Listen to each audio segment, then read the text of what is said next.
What happens when the person you trust most becomes your greatest enemy?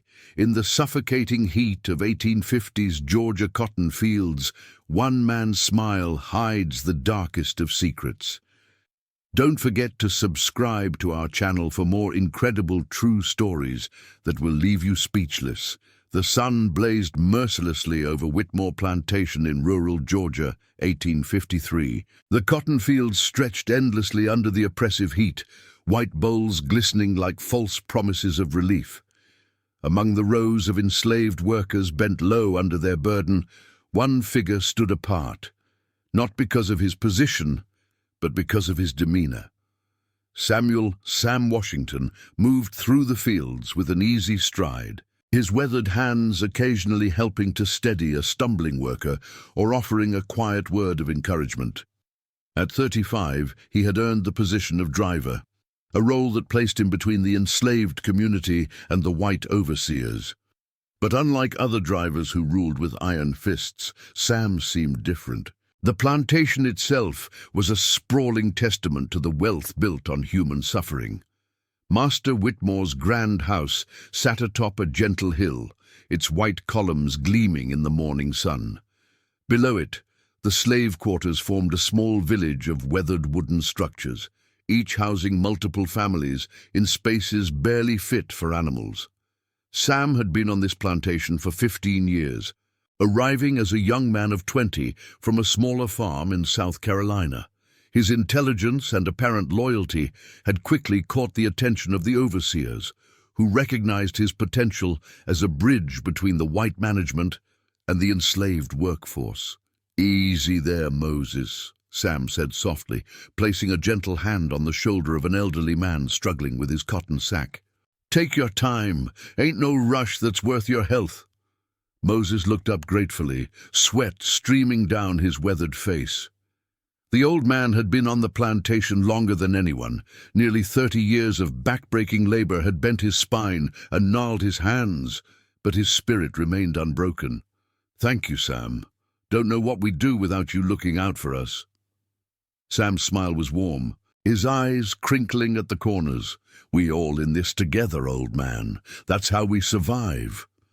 But even as he spoke these comforting words, Sam was cataloguing Moses's weaknesses with the cold precision of a predator studying its prey. The old man's left leg had been bothering him for weeks, and his breathing was labored. Most importantly, Moses had been teaching some of the younger workers to read using a hidden Bible, a dangerous activity that could result in severe punishment if discovered. Nearby, a young woman named Clara watched the interaction with relief. At 19, she had been on the plantation for only 6 months, sold from a smaller farm after her previous master's death. The brutality she had witnessed in those first weeks had left her terrified and isolated, until Sam had taken her under his wing. "Clara, child," Sam called out, approaching her with that same gentle manner, "how you holding up in this heat?" "I'm managing, Mr. Sam," she replied, using the respectful title the other enslaved people had taught her, "though my hands are getting mighty sore from the cotton bowls." Sam examined her hands with what appeared to be genuine concern. "These cuts look painful. Tell you what, after supper come find me. I got some salve that'll help with the healing." Clara's eyes brightened with gratitude. "You're too kind, Mr. Sam. I don't know how to thank you." "No need for thanks," Sam replied, his voice carrying a warmth that seemed to envelope her like a protective blanket. "We family here. Family looks after family." What Clara didn't know was that Sam was already planning how to use her gratitude to his advantage. Young, isolated, and desperate for protection, she would be an ideal source of information about the other workers. As the day wore on, Sam continued his rounds through the fields. He helped young Thomas, barely 16, learn the most efficient way to pick cotton without damaging the plants. Thomas had arrived just 2 months ago, purchased from an estate sale in Alabama. "See, you want to twist the bowl like this," Sam demonstrated, his movements quick and practiced. "Don't pull straight. That damages the plant and makes it harder for the next growth." Thomas nodded eagerly, grateful for any guidance that might help him avoid the overseer's attention. Sam filed away this information along with everything else he learned about the workers. He shared water from his personal flask with pregnant Susanna when she looked faint. Susanna was in her 7th month, her belly swollen with a child who would be born into the same bondage that defined her own existence. He even intervened when Jacob, a newer arrival, was struggling to keep up with his quota. Jacob was 22, strong and intelligent, but clearly struggling with the psychological adjustment to his new circumstances. He had been born free in Pennsylvania, the son of escaped slaves who had built a small but successful life in Philadelphia.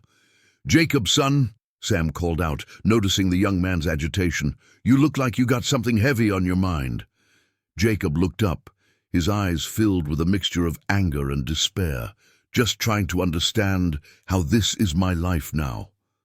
6 months ago, I was working in my father's carpentry shop, planning to marry my sweetheart. Now I'm here, picking cotton for a man who thinks he owns me. "I know it's hard," Sam said, his voice filled with false sympathy. "But dwelling on what was won't help you survive what is. You got to find a way to make peace with your situation, at least on the surface." "Overseer Johnson's been watching Jacob real close," whispered Ruth, an older woman who had been on the plantation for over 20 years. "That boy better be careful, or he'll find himself on the wrong end of that whip." Sam nodded thoughtfully. "Jacob's still learning. Sometimes it takes time to adjust to the way things work here.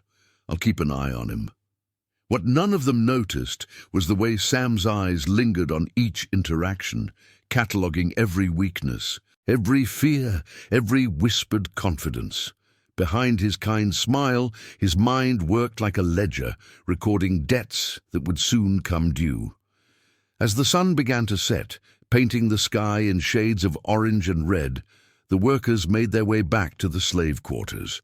The wooden buildings, weathered and cramped, housed nearly 60 people in conditions that would have been considered inhumane for livestock. Sam walked among them, still playing his role perfectly. He helped carry the heavier cotton sacks, assisted the elderly and infirm, and offered words of encouragement to those who seemed particularly downtrodden. "Tomorrow's another day," he told a group of exhausted workers. "And we'll face it together, just like we always do." But as the enslaved community settled in for the night, Sam made his way to a different destination. The overseer's cabin sat on a small hill overlooking the quarters, its windows glowing with lamplight. Inside, Jeremiah Johnson waited, a man whose reputation for cruelty was matched only by his appetite for information. Sam knocked softly on the door, his demeanor shifting subtly as he prepared for a very different kind of conversation. "Come in, Sam," Johnson's voice called from within. The transformation was immediate and chilling. Gone was the gentle smile, the warm eyes, the protective stance.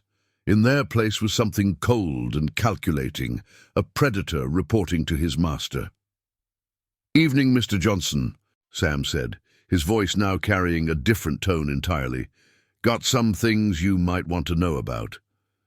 Johnson looked up from his ledger, a cruel smile playing at his lips. "I'm listening." "That new boy, Jacob, he's been talking about running. Heard him asking Moses about the roads north of here. And Clara, the young one from the Henderson place, she's been hiding food in her quarters. Might be planning something or might just be scared. Either way, thought you should know." Johnson's eyes gleamed with interest. "Anything else?" Sam settled into a chair, completely at ease in this role that would have horrified those who trusted him. "Thomas has been complaining about the workload, says it ain't fair that some folks get easier tasks. And Susanna, the pregnant one, she's been moving slower than she should. Might be using her condition to avoid her full share of work." "Excellent work, Sam," Johnson said, making notes in his ledger. "Your observations are always so helpful in maintaining order." Sam's smile returned, but it was nothing like the warm expression he showed in the fields. This smile was cold, satisfied, predatory. "Just doing my part to keep things running smooth, Mr. Johnson. These people trust me, and that trust, well, it's a powerful tool when used properly." As Sam made his way back to his own quarters, slightly larger and better appointed than those of the other enslaved people, he felt a familiar sense of satisfaction. Tomorrow would bring new opportunities to gather information, new chances to demonstrate his value to the overseers, new ways to feed the hunger that drove him.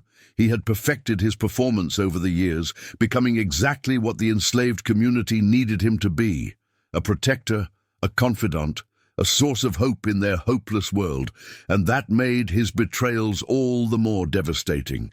In the darkness of his room, Sam allowed himself a moment of honest reflection. He felt no guilt for what he did, only a deep, abiding pleasure in the power he wielded. Every secret shared, every weakness revealed, every trust betrayed, fed something dark and insatiable within him. Tomorrow he would return to the fields with his gentle smile and kind words. He would offer comfort and support, gather new intelligence, and continue building the relationships that made his true work possible. After all, the best predators were those who convinced their prey that they were protectors. The morning mist clung to the cotton fields like a shroud as the enslaved workers began another day of backbreaking labor. The air was thick with humidity and the promise of another scorching day. Sam moved through the rows with his characteristic ease, greeting each worker with what appeared to be genuine warmth. The plantation bell had rung at 4:30, as it did every morning, calling the workers to another day of endless toil. By 5 o'clock, the fields were full of bent figures moving through the rows, their movements already mechanical from years of repetition. Sam's morning routine was carefully choreographed to maximize his opportunities for gathering information. He would start at the eastern edge of the fields, where the newer workers were typically assigned, then work his way west toward the more experienced hands. "Morning, Clara," he called out to the young woman who had sought his help the previous evening. "How are those hands feeling today?" Clara looked up with a grateful smile, flexing her fingers. "Much better, Mr. Sam. That salve you gave me worked wonders. The cuts are already starting to heal." "Glad to hear it," Sam replied, his voice carrying that familiar note of concern. "Can't have our best workers suffering needlessly." What Clara didn't know was that the salve Sam had given her was nothing more than common lard mixed with a bit of mint to mask the smell. The healing was entirely natural, but her gratitude was exactly what Sam had been counting on. This was one of Sam's most effective techniques, offering help that appeared meaningful but cost him nothing, while creating a debt of gratitude that could be exploited later. "I've been thinking about what you said yesterday," Clara continued, lowering her voice. "About us being family here. It means a lot, having someone who understands." Sam's expression remained carefully sympathetic, but internally he was already calculating how to use this emotional vulnerability. Clara's isolation and gratitude made her an ideal source of information about the other workers. As the morning progressed, Sam noticed Jacob struggling more than usual. The young man's movements were sluggish, and he kept glancing nervously toward the overseer's position at the edge of the field. "Jacob," Sam called softly, approaching with his usual gentle manner. "You look troubled, son. What's weighing on your mind?" Jacob hesitated, looking around to ensure they wouldn't be overheard. "Mr. Sam, I've been thinking about things, about this place, about what kind of life this is." Sam's expression remained carefully neutral, but internally he felt a familiar thrill. This was exactly the kind of information that made him valuable to the overseers. "Go on," he encouraged. "Sometimes it helps to talk about what's troubling you." "I keep thinking about my sister," Jacob continued, his voice barely above a whisper. She got sold to a plantation up in Virginia before I came here. I wonder if there might be a way to find her someday." "That's natural," Sam said, placing a comforting hand on Jacob's shoulder. "Family bonds don't break just because we're separated, but you gotta be careful about such thoughts, son. Dreaming about things that can't be can lead a man to make dangerous choices." Jacob nodded, but Sam could see the desperate hope still burning in his eyes. "I know, Mr. Sam, but sometimes I wonder about the roads leading north. Whether a man could find his way to freedom if he was careful enough." There it was, the confession Sam had been waiting for. But his expression remained one of paternal concern. "Jacob, I understand the feeling, but you got to think practical. This plantation, hard as it is, it's what we know out there." Sam gestured vaguely toward the horizon. "Out there's nothing but danger for folks like us. Dogs, slave catchers, worse things than you can imagine." "But some folks have made it," Jacob insisted. "I heard stories." "Stories," Sam interrupted gently. "That's all they are, son.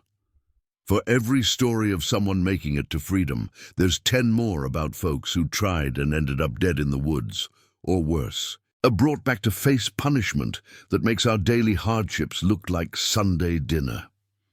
Jacob's shoulders sagged, but Sam could see the idea hadn't been completely extinguished. Perfect. Let the boy think about it, plan it, maybe even confide in others. The more information Sam could gather, the more valuable he became. Later that morning, Sam encountered Susanna resting in the shade of a cotton wagon. The pregnant woman was breathing heavily, one hand pressed to her swollen belly. "Susanna, you feeling all right?" Sam asked, crouching beside her with apparent concern. "Just tired, Mr. Sam," she replied. "This baby's been kicking something fierce, and the heat ain't helping none." Sam nodded sympathetically. "When's the baby due?" "Deet, another month, maybe 6 weeks," Susanna said. "I'm trying to keep up with my work, but it's getting harder every day."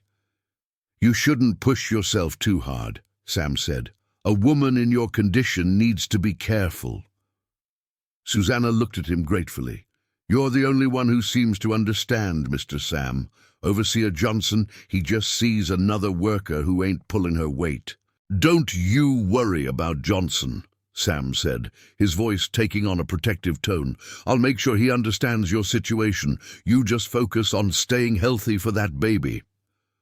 But even as he spoke these comforting words, Sam was calculating. Susanna's pregnancy was indeed slowing her down, and Johnson had already made comments about lazy workers using their condition as an excuse. As the day wore on, Sam continued his careful work of building trust while gathering intelligence. He learned that Moses had been teaching some of the younger workers to read using a hidden Bible, a dangerous activity that could result in severe punishment. He discovered that Ruth had been saving small amounts of food, possibly planning to help someone attempt an escape. He noted which workers seemed most dissatisfied, which ones showed signs of planning resistance, and which ones might be useful as additional sources of information. But Sam's most valuable discovery came during the lunch break, when he overheard a whispered conversation between Clara and Thomas. "I can't take much more of this," Thomas was saying, his young voice cracking with emotion. "Yesterday, I saw Johnson whip old Peter until he couldn't stand. For what? For stopping to catch his breath." Clara nodded, her eyes filled with tears. "I know. Sometimes I think about what Mr. Sam said, about us being family. But what kind of family has to watch each other suffer like this?" "Maybe we don't have to just watch," Thomas said, his voice dropping even lower. "Maybe there's things we could do." "What kind of things?" Clara asked, though her tone suggested she already suspected the answer. "I heard Jacob talking about the roads north, and Moses, he knows things, about reading, about the world outside this place. Maybe if we all work together." Sam felt his pulse quicken. This was exactly the kind of conspiracy that the overseers feared most, and the kind of information that made him indispensable. He moved closer, pretending to check on a nearby cotton plant while straining to hear more. "You think Mr. Sam would help us?" Clara asked. "He's always been so kind, and he knows more about how things work here than anyone." Thomas considered this. "Maybe, but we'd have to be careful about who we trust. Even Mr. Sam has to answer to the overseers." "If only they knew," Sam thought with dark amusement.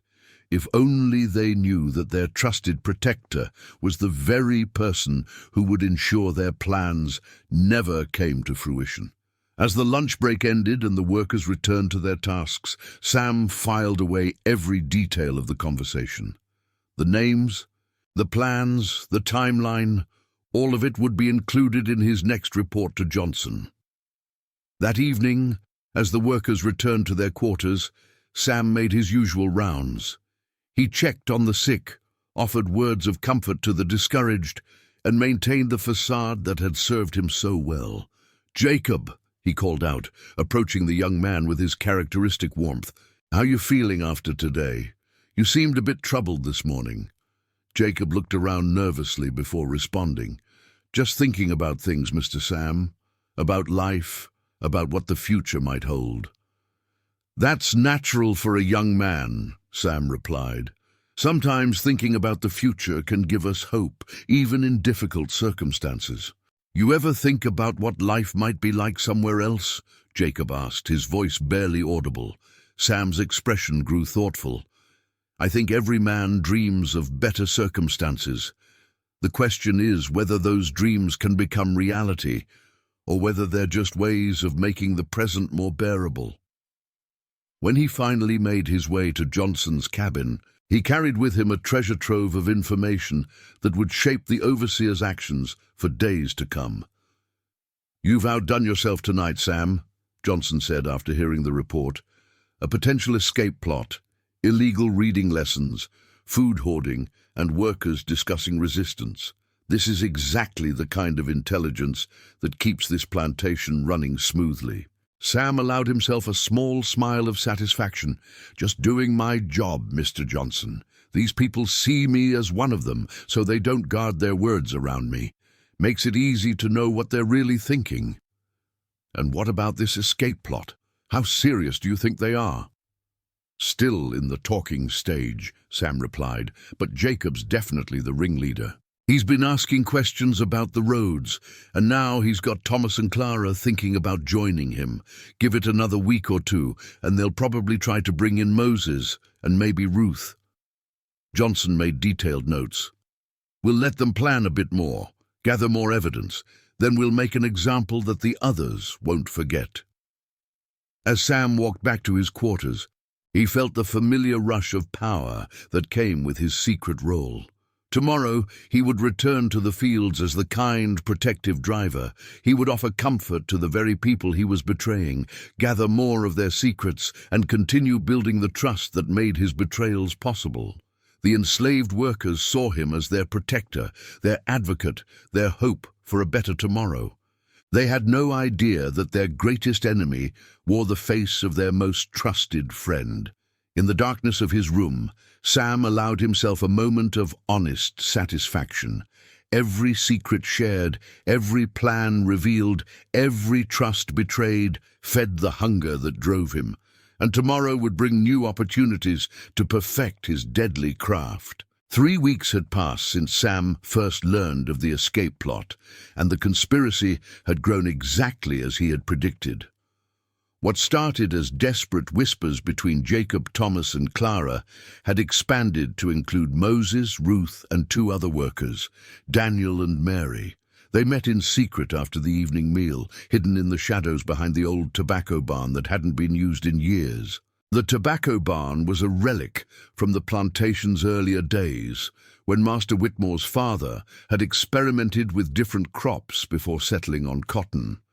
The structure was slowly deteriorating, its wooden walls weathered and full of gaps that provided perfect hiding spots for clandestine meetings. Sam knew about every meeting, every plan, every detail of their desperate scheme. He had positioned himself perfectly, offering just enough encouragement to keep them planning while gathering every piece of information they shared. The group's planning had become increasingly sophisticated over the weeks. They had studied the patrol patterns of the overseers, identified the best routes through the surrounding countryside, and even established contact with what they believed was an underground network of abolitionists. On this particular evening, the conspirators had gathered for what they believed would be their final planning session. Hidden in the darkness nearby, Sam listened as they finalized their escape attempt, scheduled for the following night when the moon would be dark. "Moses, you sure about this route?" Jacob whispered, studying the crude map the old man had drawn in the dirt. "As sure as I can be," Moses replied. "Follow the creek north for about 5 miles, then head east toward the main road. There's supposed to be folks along that road who help people like us." "And you're certain about the timing?" Clara asked, her voice trembling with a mixture of fear and hope. "Guards change at midnight," Thomas confirmed. "That gives us maybe 4 hours before they notice we're gone. Should be enough time to get far enough away that the dogs can't track us." The group had also prepared supplies for their journey, small amounts of food saved from their meager rations, water containers fashioned from gourds, and rough maps drawn from memory and hearsay. They had even managed to acquire a compass, stolen from the overseer's office by Daniel during a cleaning assignment. Ruth, who had been quiet throughout the planning, finally spoke up. "What about Mr. Sam? Shouldn't we tell him? He's always been good to us, and he could help." The group fell silent, considering this. Sam held his breath, curious to see how they would resolve this dilemma. "I've been thinking about that," Jacob said slowly. "Mr. Sam's a good man, but he's still got to answer to the overseers. If something goes wrong, if we get caught, they'll ask him what he knew. Better to keep him out of it, for his own protection." Sam almost smiled at the irony. They were protecting him from the very betrayal he was about to commit. "Jacob's right," Moses agreed. "The fewer people who know, the safer it is for everyone." As the meeting broke up and the conspirators slipped back to their quarters, Sam remained hidden in the shadows, his mind racing with anticipation. Tomorrow night, he would deliver the most valuable intelligence of his career.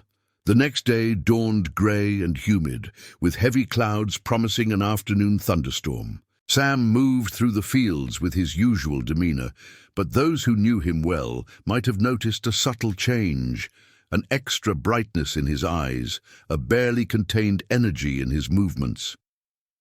"You seem in good spirits today, Mr. Sam," Clara observed during the morning break. "Just grateful for another day," Sam replied with his characteristic warmth. "Sometimes a man's got to appreciate what he has, even when times are hard." Clara nodded, though she seemed distracted. Sam could see the nervous energy in her movements, the way her eyes kept darting toward the tree line where freedom beckoned. By tonight, that nervous energy would be replaced by terror and despair. As the day progressed, Sam made a point of checking on each of the conspirators. He offered Jacob encouragement when the young man seemed particularly anxious. He helped Thomas with his cotton quota when the boy's hands shook too badly to work efficiently. He even shared his water with Ruth when she complained of feeling faint. "You all right, Ruth?" he asked with apparent concern. "You seem a bit peaked today." "Just tired, Mr. Sam," Ruth replied, though her eyes held a distant look. "Sometimes I think about what life might be like somewhere else, you know? Somewhere a person could make their own choices." "I understand the feeling," Sam said gently. "But sometimes the life we know, hard as it is better than the unknown dangers out there." Ruth nodded absently, but Sam could see she wasn't really listening. Her mind was already on the road north, on the freedom that seemed so tantalizingly close. As evening approached and the workers began their trek back to the quarters, Sam felt the familiar thrill of anticipation. In just a few hours, he would make his way to Johnson's cabin with the most detailed intelligence report of his career. During the evening meal, Sam made a point of sitting with the conspirators, offering casual conversation that helped mask their nervous energy. To any observer, it would have looked like nothing more than the usual gathering of workers sharing their meager supper. "Storm's coming," Sam observed, glancing at the darkening sky. "Might be a rough night." "Storms don't last forever," Jacob replied. And Sam caught the double meaning in his words. "No," Sam agreed with a knowing smile, "they don't, but sometimes they're worse than folks expect." As the meal ended and the workers began settling in for the night, Sam made his usual rounds. He checked on the sick, offered words of comfort to the discouraged, and maintained the facade that had served him so well. At 11 o'clock, when the quarters had grown quiet, Sam slipped out of his cabin and made his way toward the overseer's house. But instead of going directly there, he took a detour that brought him near the old tobacco barn, where the conspirators would soon gather for their escape attempt. He wanted to see them one last time before he destroyed their dreams. Hidden in the shadows, Sam watched as the 7 figures crept through the darkness toward their meeting point. Even in the dim light, he could see the tension in their movements, the way they started at every sound. They were terrified, but their desperation drove them forward. "Everyone here?" Jacob whispered as they gathered behind the barn. "All present," Moses confirmed. "You sure about this, boy? Once we start, there ain't no turning back." "I'm sure," Jacob replied, though his voice trembled slightly. "We all are, right?" One by one, the others confirmed their commitment. Clara's voice was barely audible, but her determination was clear. Thomas sounded younger than his 16 years, but his resolve was firm. Ruth, Daniel, and Mary each added their quiet agreement. "Then let's go," Jacob said. "Stay close, stay quiet, and remember, we're family. We look out for each other." As the group began moving toward the creek that would guide them north, Sam felt a surge of dark satisfaction. They thought they were family, thought they could trust each other, thought their careful planning would lead them to freedom. They had no idea that their most trusted protector had already sealed their fate. Sam made his way quickly to Johnson's cabin, where the overseer was waiting with a group of armed men and a pack of tracking dogs. "They're moving now," Sam reported. 7 of them, just like I said. They'll follow the creek north for about 5 miles, then turn east toward the main road. Johnson's smile was cruel and satisfied. "Perfect. We'll give them a head start, let them think they're making progress, then we'll run them down like the animals they are." "What about punishment?" Sam asked, though he already knew the answer. "Public whipping for all of them," Johnson replied. "And Jacob, he'll get special treatment. Can't have the others thinking they can organize escape attempts without consequences." Sam nodded, feeling the familiar rush of power that came with his betrayals. "They trusted me completely. Never suspected a thing." "That's what makes you so valuable, Sam," Johnson said. "They see you as one of them, never realizing you're working for us. It's the perfect arrangement." As the hunting party prepared to depart, Sam allowed himself a moment of pure satisfaction. In a few hours, 7 desperate people would learn the true cost of trusting the wrong person. Their screams would echo across the plantation, serving as a warning to anyone else who might consider challenging the established order. And through it all, Sam would maintain his mask of kindness and concern. He would comfort the other workers, express shock and sadness at the betrayal, and continue building the trust that made his next betrayal possible. The storm that had been threatening all day finally broke as the hunting party rode out into the darkness, their dogs straining at their leashes, eager for the hunt. Lightning illuminated the landscape in stark, violent flashes, and thunder rolled across the plantation like the sound of approaching doom. It was, Sam thought with dark satisfaction, the perfect night for a hunt. The screams began at dawn. Sam stood at the window of his cabin, watching as the hunting party returned with their captives. The 7 would-be escapees were bound with ropes, their clothes torn and muddy from their desperate flight through the swamps. The dogs had found them exactly where Sam had predicted they would be, exhausted, lost, and completely unprepared for the reality of escape. The sight was everything Sam had hoped for, and more. The escapees looked like broken dolls, their dreams of freedom shattered as completely as their bodies were battered. The storm had caught them in open country, leaving them soaked and shivering. The dogs had cornered them in a small grove of trees where they had huddled together like frightened children, their grand plan reduced to nothing more than a desperate attempt to survive until morning.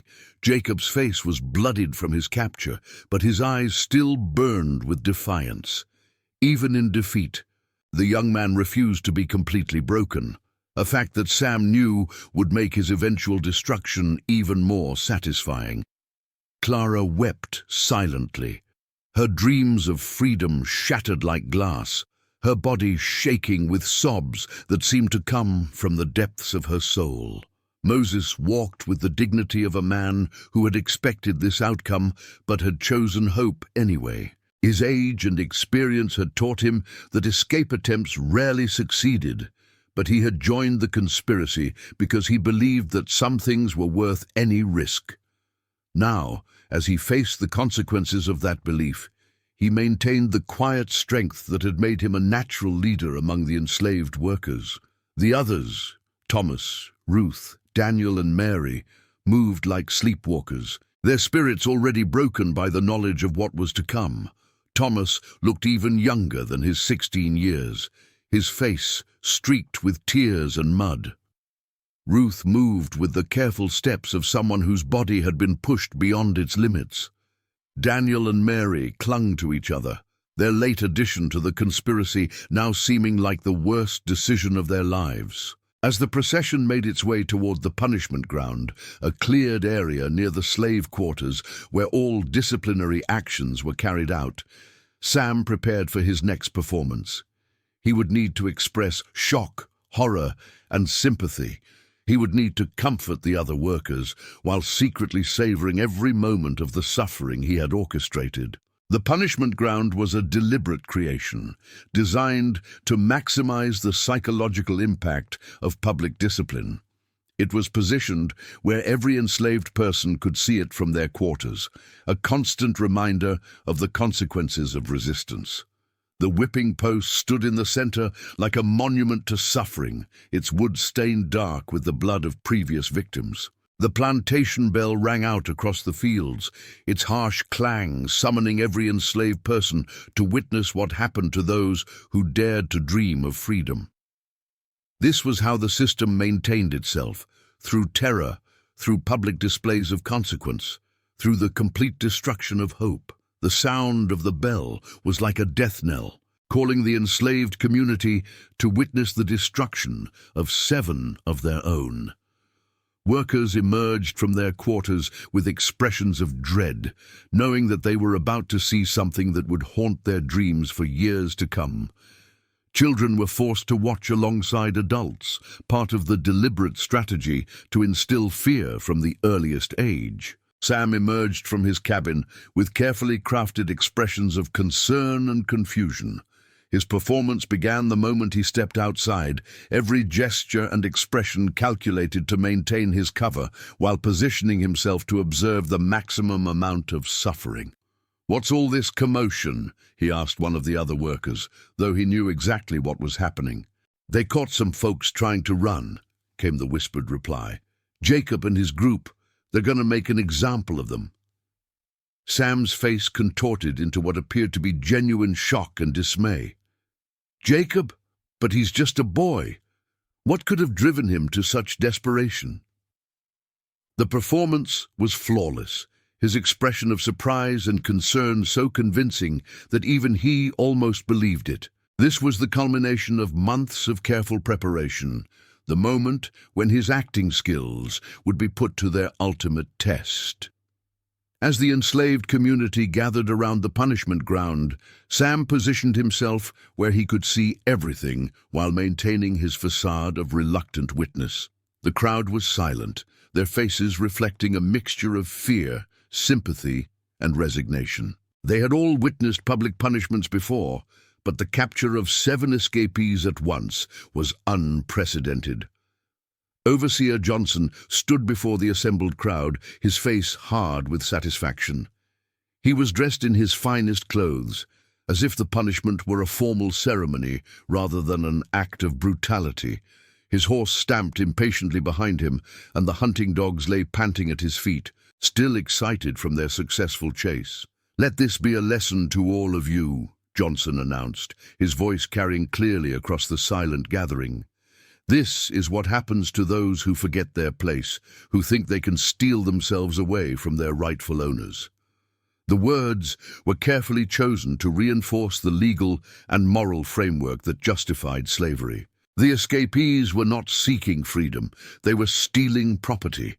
They were not asserting their humanity, they were forgetting their place in the natural order. The whipping post stood like a monument to suffering in the center of the cleared ground.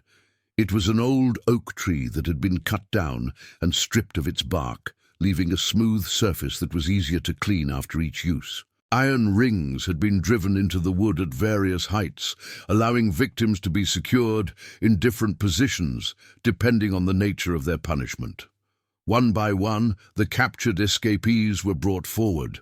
The punishment was methodical, brutal, and designed to break not just the bodies of the guilty, but the spirits of all who watched. Johnson had orchestrated the entire spectacle with the precision of a theatrical director, understanding that the psychological impact was just as important as the physical suffering. Sam observed it all with the detached interest of a connoisseur appreciating a fine performance. Each crack of the whip, each cry of pain, each plea for mercy fed the dark hunger that drove him. This was his true reward, not the small privileges that came with his position as driver, but the exquisite pleasure of watching those who had trusted him suffer the consequences of that trust. The first to be punished was Daniel, chosen because his late addition to the conspiracy made him seem less sympathetic to the watching crowd. His punishment was severe, but not extreme. 20 lashes that left his back bloody, but not permanently damaged. His screams echoed across the plantation, serving as an overture to the symphony of suffering that would follow. Daniel's cries were raw and desperate, the sounds of a man who had never experienced such pain before. He had been a house servant before joining the field workers, and his body was not accustomed to the brutal realities of plantation discipline. Each lash tore through his flesh like a knife, leaving deep welts that would scar him for life. Clara was the first to break completely. After the 5th lash, she collapsed against the post, sobbing uncontrollably. "Please," she begged, "I'm sorry. I'll never try again. Please stop." Her breakdown was exactly what Johnson had been hoping for. The sight of a young woman being brutally whipped was designed to horrify the watching crowd and demonstrate that no one, regardless of age, gender, or previous good behavior, was immune from punishment. But Johnson was just getting started. "Sorry isn't enough," he snarled. "You need to understand the full weight of your betrayal." Clara's punishment continued for another 15 lashes, each one accompanied by her increasingly desperate pleas for mercy. By the end, she was unconscious, her body hanging limply from the restraints. The sight of her broken form sent a wave of horror through the watching crowd. Mary's punishment was accompanied by the additional cruelty of psychological torture. Johnson made sure to remind her repeatedly of her dead infant son, suggesting that her attempt to escape was a betrayal of his memory. The combination of physical pain and emotional torment left her completely broken, her spirit as shattered as her body. "Your boy died because you couldn't protect him," Johnson taunted as the whip fell. and now you abandon his memory for a foolish dream. What kind of mother are you? Mary's screams were unlike anything the crowd had heard before, not just cries of physical pain, but the sound of a soul being torn apart. She had joined the escape attempt because she couldn't bear to live in the place where her child had died, but now that grief was being weaponized against her, Thomas was next, his youth making his punishment even more horrifying to witness. The boy had never been whipped before, and his terror was palpable as he was dragged to the post. His punishment was designed to be educational. Each lash was accompanied by a lecture about the consequences of rebellion and the futility of resistance. "This is what happens to young fools who listen to the wrong people," Johnson announced as the whip fell. "This is the price of dreaming about things that can never be." Thomas's screams were high-pitched and desperate, the cries of a child rather than a man. His punishment lasted 30 lashes, leaving him barely conscious and permanently scarred both physically and psychologically. The boy who had once been eager to learn and quick to smile would never be the same. Ruth's punishment was perhaps the most heartbreaking to witness. The elderly woman had lived through decades of slavery, had seen her children sold away, had endured countless hardships with quiet dignity. Her decision to join the escape attempt had been born of desperation rather than hope. A final gamble by someone who had nothing left to lose. Her punishment was conducted with deliberate cruelty, designed to break not just her body, but her spirit.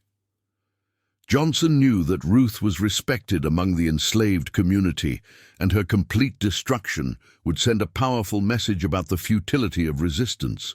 "Look at this old fool," Johnson sneered as he raised the whip. 60 years old and still dreaming of running away. Some people never learn.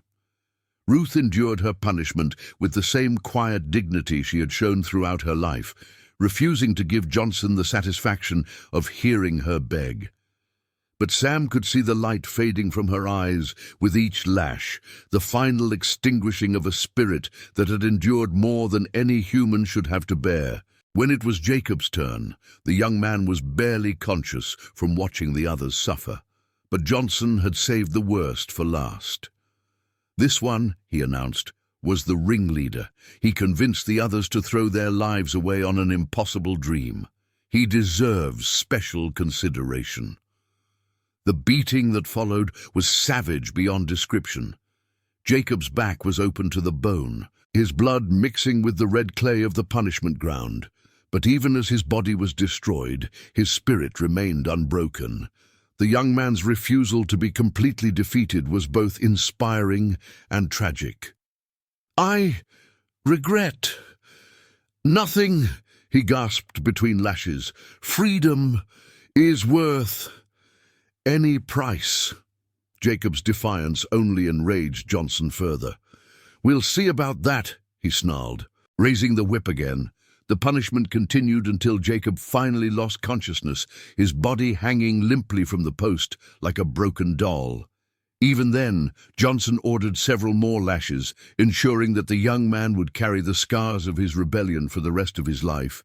But it was Moses who finally broke Sam's careful composure.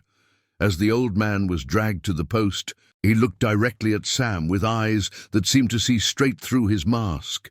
The moment was electric, charged with an understanding that transcended words. "Somebody told them," Moses said quietly, his voice carrying despite his weakness. "Somebody they trusted, somebody who knew every detail of our plan." The words hit the watching crowd like a physical blow. A murmur ran through the assembled workers as the implications of Moses's accusations sank in. The idea that one of their own had betrayed the escapees was almost too horrible to contemplate, but the logic was inescapable. Sam felt a moment of genuine concern, not for the suffering of the escapees, but for the possibility that his cover might be blown. Moses's words had planted a seed of suspicion that could grow into something dangerous if not carefully managed. But Johnson quickly moved to redirect attention. "Don't listen to the desperate lies of a caught runaway," he commanded. "He's trying to turn you against each other, to make you suspicious of your own community. That's what guilty men do when they're caught. They try to drag others down with them."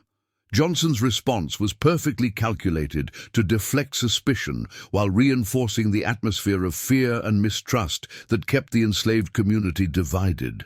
By suggesting that Moses was lying, he made it dangerous for anyone to pursue the accusation further. The moment passed, but Sam noticed several workers looking at him with new eyes. Not suspicion exactly, but a kind of questioning that hadn't been there before.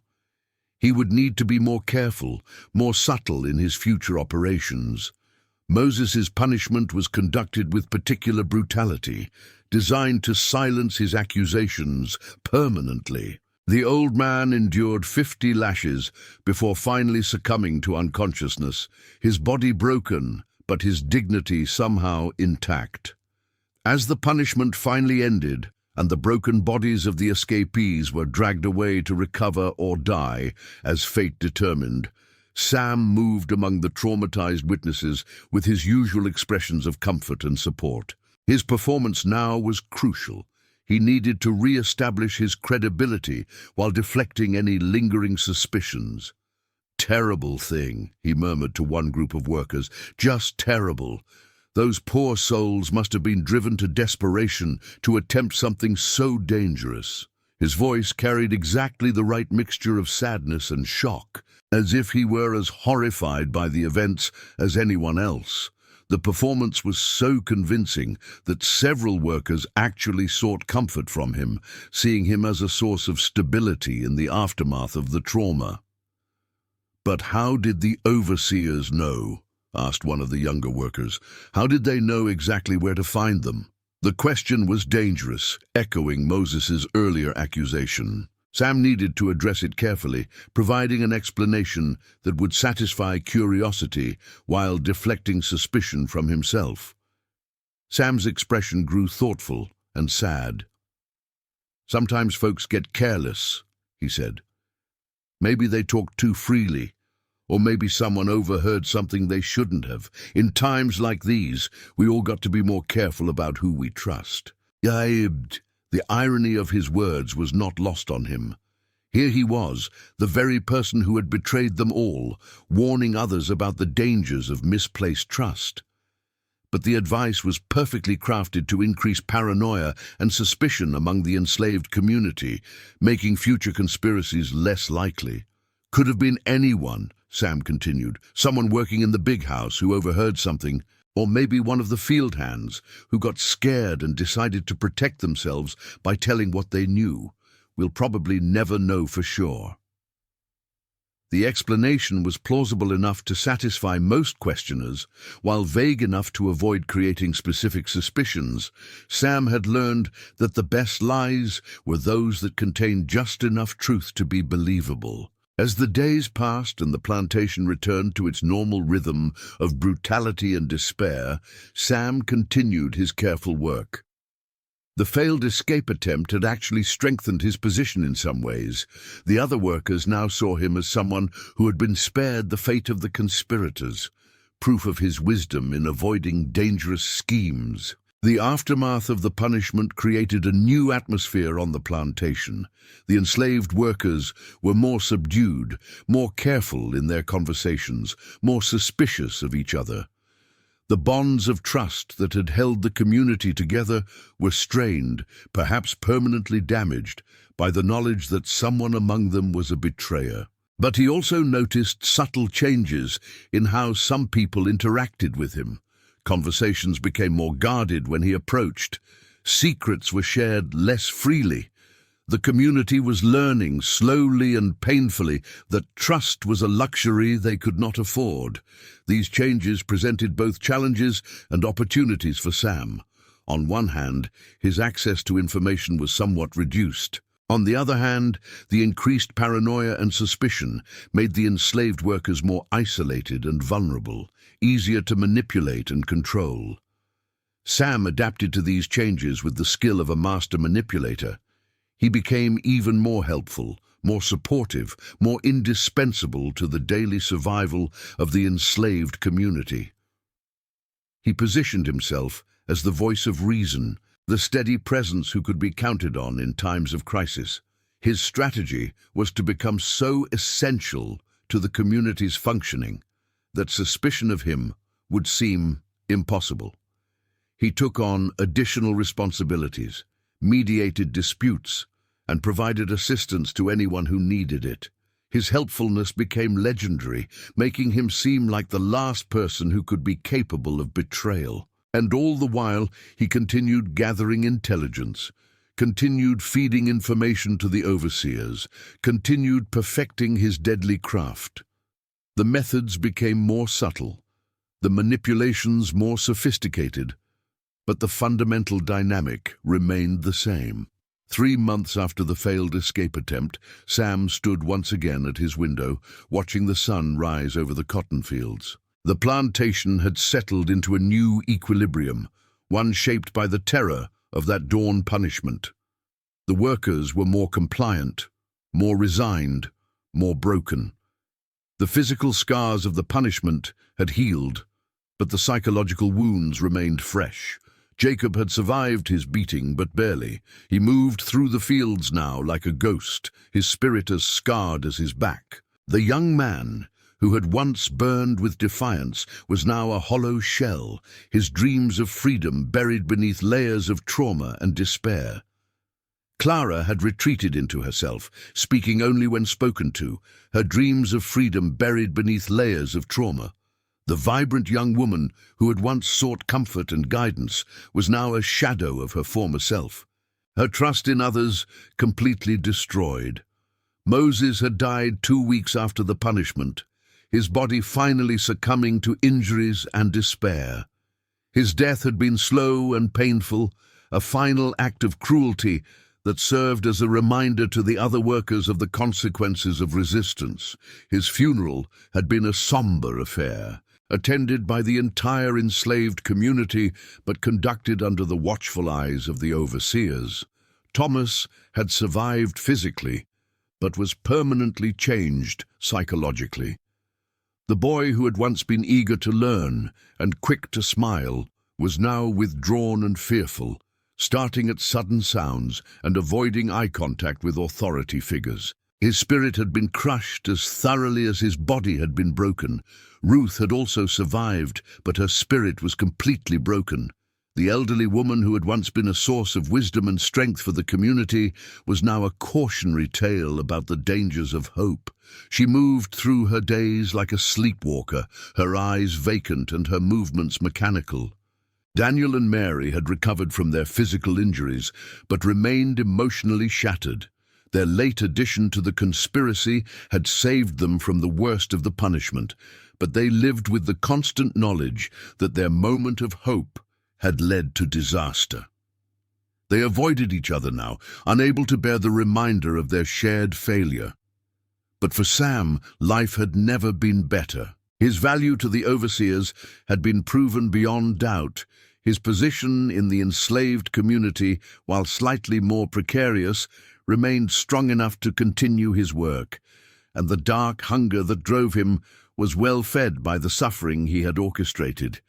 The success of his betrayal had earned him additional privileges and responsibilities. Johnson now consulted him on a wide range of plantation matters, recognizing his unique ability to understand and manipulate the enslaved workforce. Master Whitmore himself had expressed satisfaction with Sam's performance, hinting at possible future rewards. Sam had even been given a new cabin, larger and better appointed than his previous quarters. He now had access to the plantation library, a privilege reserved for only the most trusted slaves. His meals were better, his clothing finer, and his status among both the enslaved and free populations had risen considerably.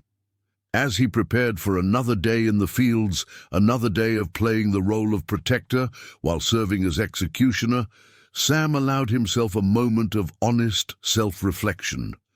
He felt no guilt for what he had done, no remorse for the lives he had destroyed, No sympathy for the people who continued to trust him despite all evidence that trust was dangerous.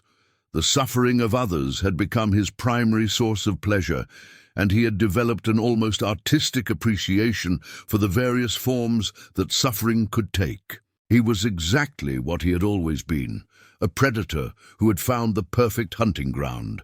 And as long as there were people desperate enough to hope, naive enough to trust, and broken enough to need a protector, Sam would continue to thrive. The psychology of his betrayal had evolved into something even more sophisticated and disturbing. He no longer simply reported information to the overseers. He actively shaped events to maximize suffering and despair.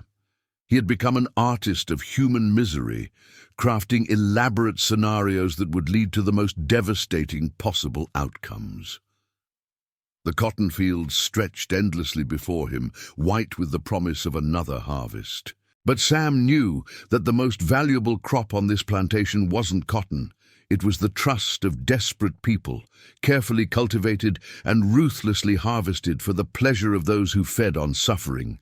And he was the master of that particular harvest. The sun climbed higher in the sky, promising another day of backbreaking labor under the merciless Georgia heat. But for Sam, each new day brought fresh opportunities to practice his craft, to identify new victims, and to orchestrate new betrayals. He had perfected the art of being exactly what people needed him to be, while serving interests that were diametrically opposed to their own.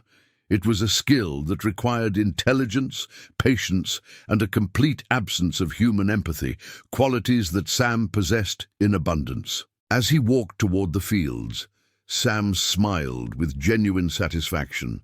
Today would bring new conversations to monitor, new secrets to gather, new trust to cultivate, and eventually betray. The cycle would continue, as it always had, with him at its center. The smiling face of destruction, the helpful hand that guided people toward their doom. The enslaved workers would wake to another day of suffering, never knowing that their greatest enemy walked among them, offering comfort with one hand while preparing their destruction with the other. And Sam would continue to thrive in this role, feeding on their pain and growing stronger with each betrayal. After all, the most dangerous predators were those who convinced their prey that they were protectors. And in that deadly art, Sam had achieved a level of mastery that was both impressive and terrifying. This haunting tale reminds us that sometimes the greatest monsters are those who wear the masks of our protectors. History is filled with such betrayals, where trust becomes a weapon and kindness becomes a trap. The story of Sam Washington represents one of the darkest aspects of the slavery system, the way it corrupted not just the oppressors, but sometimes the oppressed themselves, creating individuals who found power and pleasure in the suffering of their own people. If this story left you speechless, subscribe to our channel for more incredible historical tales that reveal the darkest corners of human nature. Hit that notification bell so you never miss our latest uploads. What did you think of Sam's betrayal? How do you think such psychological manipulation was possible in the brutal environment of plantation slavery? Share your thoughts in the comments below and let us know what historical story you'd like us to explore next. Remember to like this video if it made you think, and share it with others who appreciate powerful storytelling that doesn't shy away from difficult truths. Remember, the most dangerous predators are often those we trust the most. History teaches us to be vigilant against those who would exploit our deepest needs for connection and protection.